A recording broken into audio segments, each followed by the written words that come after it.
has a central place in every classroom. Teachers and students use it to share ideas, To ask, and to talk. In other words, to communicate. Students use to comprehend, to follow instructions, and to convey their ideas. When teachers and their students don't share the same language, this mechanism for communicating is totally worthless. And this is a problem. Many students speak languages that nobody speaks at school. Concretely, 40% of students don't have access to an education in a language they speak or understand. These vulnerable languages are most of the time forgotten by the state, therefore not used by teachers or students at school. This is what we understand for indigenous languages! But let's start from the beginning. What do speakers of indigenous languages think about it?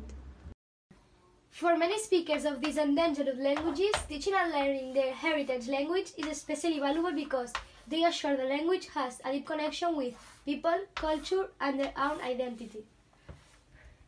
In multilingual societies, imposition of a single dominant language causes social and cultural inequality. Encouraging multilingualism is always important, but even more when we talk about education, since the school is the place where we learn and practice languages.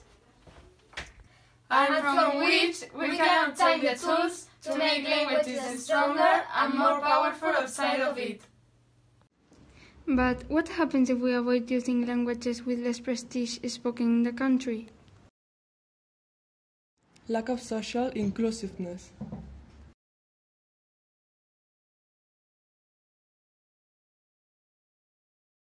Lack of cultural values, diversity, and heritage.